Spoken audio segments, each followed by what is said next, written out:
दलदल हो पाँव जमाए रखिए, हाथ खाली ही सही ऊपर उठाए रखिए। लाख दलदल हो पाँव जमाए रखिए, हाथ खाली ही सही ऊपर उठाए रखिए। कौन कहता है छलनी में पानी रुक नहीं सकता, बर्फ बनने तक हौसला बनाए रखिए।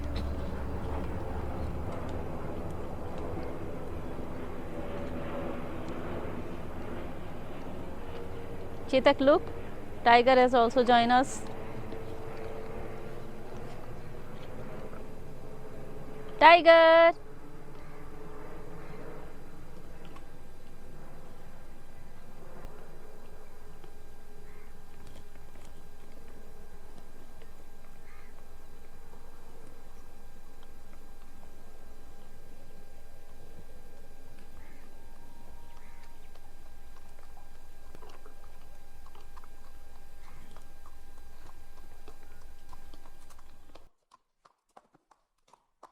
चलो चेतक, इस वाले ट्रैक पर चलो, हम इधर चलेंगे। ओके ना, हाँ चेतक, हाँ, will I start my story?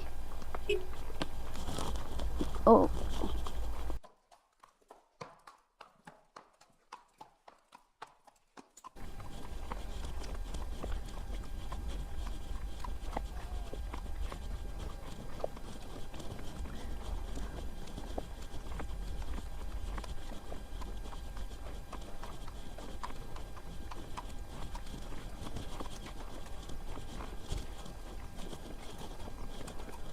So friends, as usual, I have come for outdoor riding in the evening.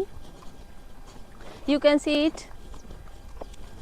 There are a lot of greenery all around of us.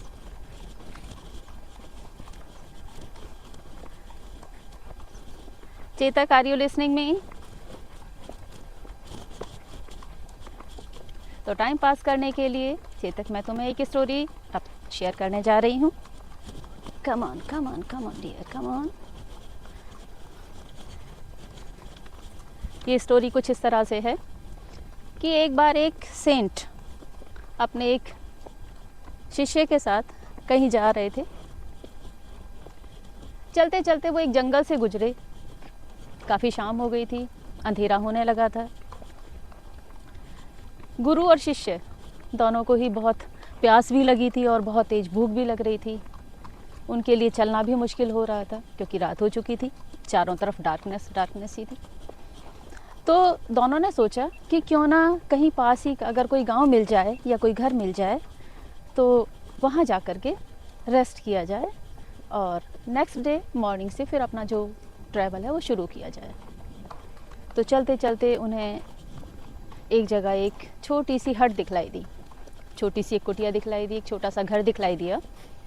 उन्होंने वहाँ जा कर के दरवाजे को नॉक किया तो थोड़ी देर के बाद उस हट से एक आदमी, उसकी वाइफ और दो छोटे छोटे बच्चे हट से बाहर निकल कर के आए।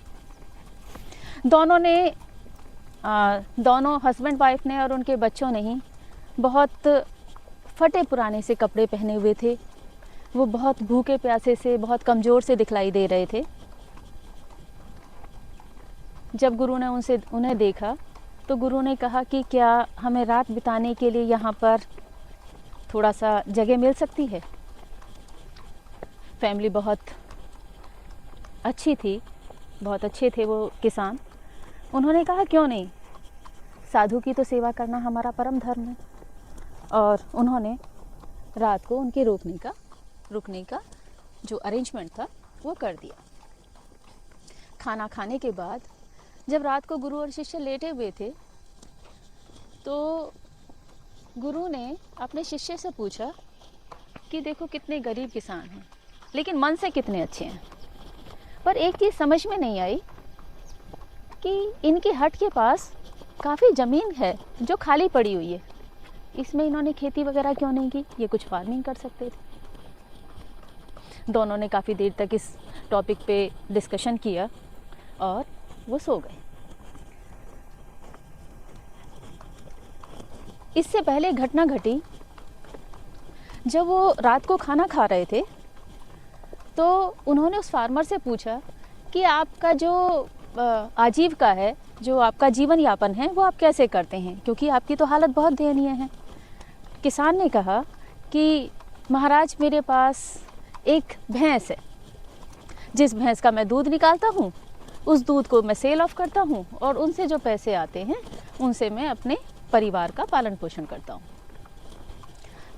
जो गुरुजी थे उन्होंने उस फार्मर से कहा कि तुम्हारे पास ये जो ज़मीन पड़ी है ये तुम्हारी है किसी और की है? उन्होंने कहा नहीं महाराज, ये ज़मीन तो मेरी ही है, लेकिन मैं इस पर कोई खेती बाड़ी नहीं करता हूँ क्योंकि ये बंजर सी ज़मीन है।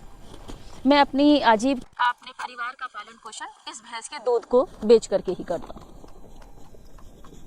तो जब गुरुजी रात को लेटे तो उनके दिमाग में लगातार यही चीज़ चल रही थी कि इस किसान के पास इतनी ज़मीन पड़ी है, लेकिन इसने इस ज़मीन का यूज़ क्यों नहीं किया।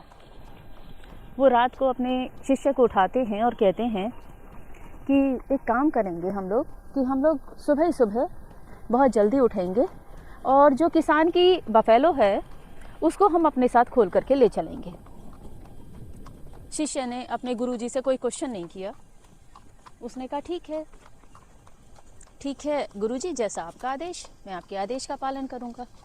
गुरुजी अर्ली इन द मॉर्निंग उठते हैं, अपने शिष्य को उठाते हैं और वो उस किसान की जो बफेलो है उसे खोल करके ले जाते हैं और उस बफेलो को ले जा करके वो एक जंगल में छोड़ देते हैं। जब वो जंगल में छोड़ते हैं तो उनके शिष्य के मन में बार बार एक क्वेश्चन उठ रहा था कि गुरुजी ये आपने ऐसा क्यों किया? उस फार्मर ने तो हमारी बहुत सेवा की, रात को रुकने के लिए जगह दी, भोजन कराया, फिर आपने उसकी जो आजीविका का एकमात्र जो सोर्स था वही उसे छीन लिया और ला करके इस बफेलो को जंगल में छोड़ दिया। ये बात मेरी समझ में नहीं आई। कुछ देर सोचने के बाद गुरुजी ने कहा मैं तुम्हारे इस क्वेश्चन का जवाब देता हूँ। गुरुजी ने रिप्लाई किया कि देखो, इस किसान के पास काफ़ी ज़मीन थी, ये चाहता तो उस ज़मीन पर फसल पैदा करके अपने परिवार का पालन पोषण और अच्छे से कर सकता था, लेकिन इसने ऐसा नहीं किया। ये सिर्फ एक बफेलो के दूध पर ही डिपेंडेंट रहा। अब हमने क्योंकि बफेलो को जंगल में छोड़ दिया है तो मोस्ट प्रोबेबली ये जो है अपनी परिवार को चलाने के लिए अपना दिमाग यूज़ करेगा और उस जो इतनी ज़मीन उसने खाली छोड़ रखी है उस पर फसल पैदा करेगा, जिससे कि इसके परिवार का पालन पोषण और भरण पोषण ठीक से हो सकेगा। गुरुजी की बात शिष्य की समझ में आ गई और उसने अपने गुरुजी को प्रणाम किया और वो आगे चले गए। काफ़ी साल बीत गए। काफ़ी साल बीतने के बाद जो शिष्य था वो अब गुरु बन चुका था। एक दिन अचानक उसके दिमाग में ये चीज़ आई कि हम उस फार्मर की भैंस को जो जंगल में छोड़ आए थे, क्यों ना जा कर के मैं ये देखूं कि उसने क्या किया। उसका जो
So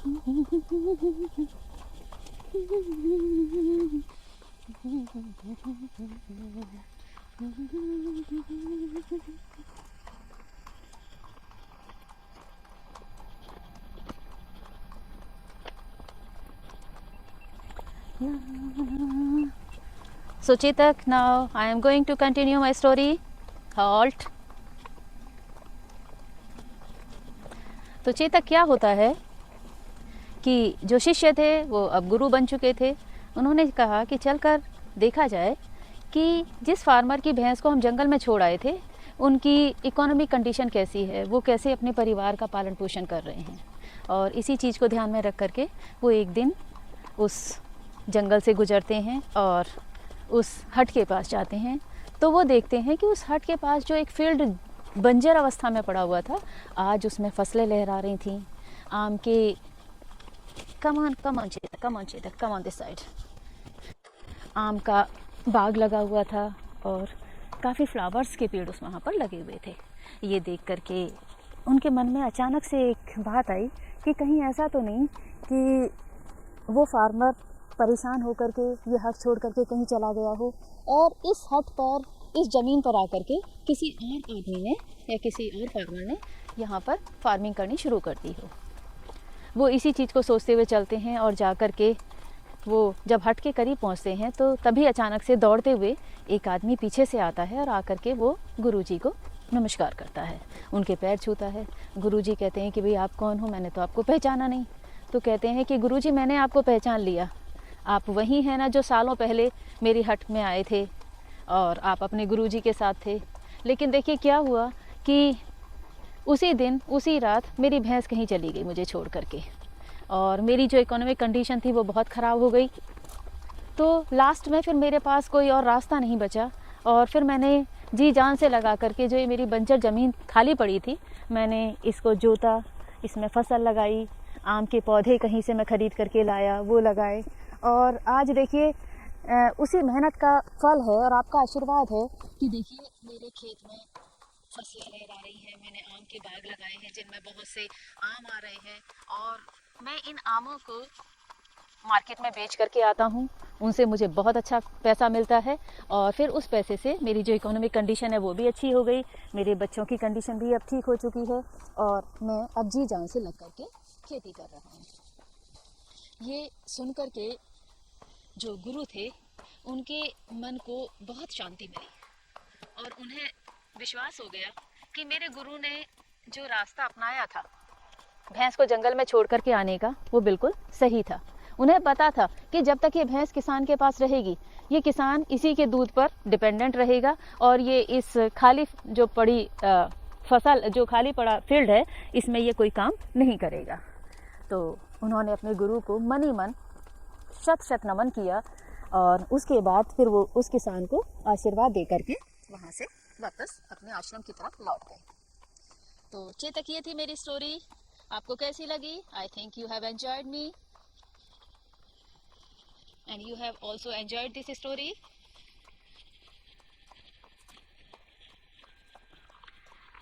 इसी से रिलेटेड एक कोट्स चेतक मैं तुम्हें सुनाती हूँ। वो कोट्स है, वक्त से लड़कर जो नसीब बदल दे, इंसान वही जो अपना नसीब बदल दे। वक्त से लड़कर जो नसीब बदल दे, इंसान वही जो अपनी तकदीर बदल दे। कल क्या पता किसे क्या होगा, कल क्या पता किसे क्या होगा, क्या पता कल वक्त खुद अपनी तस्वीर बदल ले। चेतक, तुमने कोई रेस्पॉन्स नहीं दिया, कैसा फील हो रहा है तुम्हें मेरे साथ?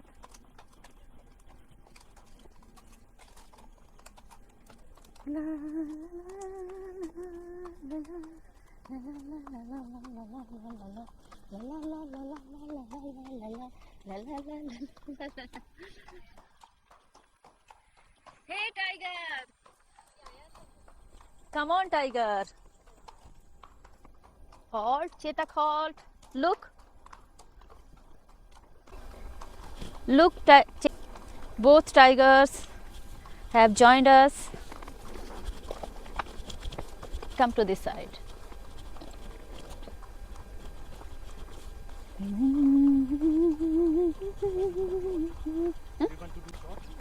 कम ऑन चेतक।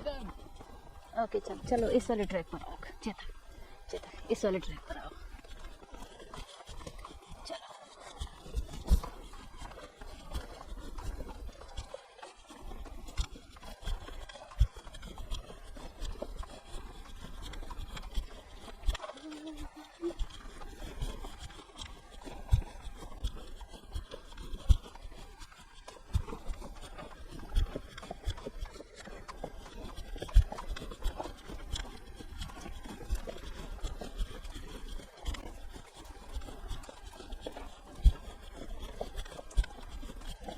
टाइगर हटो, टाइगर हटो हटो हटो, टाइगर टाइगर हटो। कम on Chetak north.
Come on, tiger. Come on, Chetak. Come on, Chetak. Trot.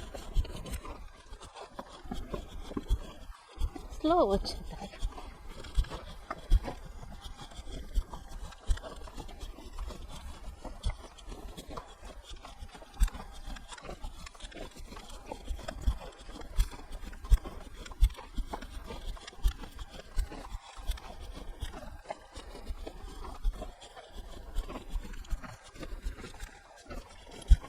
Halt and walk.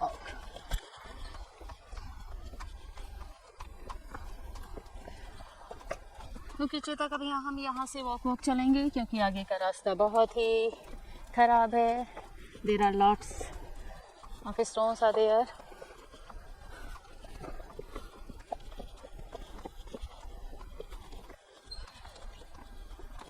Come to this track. Come on this track. Chetak I think हमें जो है ट्रॉट ले सकते हैं. Now are you ready Chetak? So come on Chetak.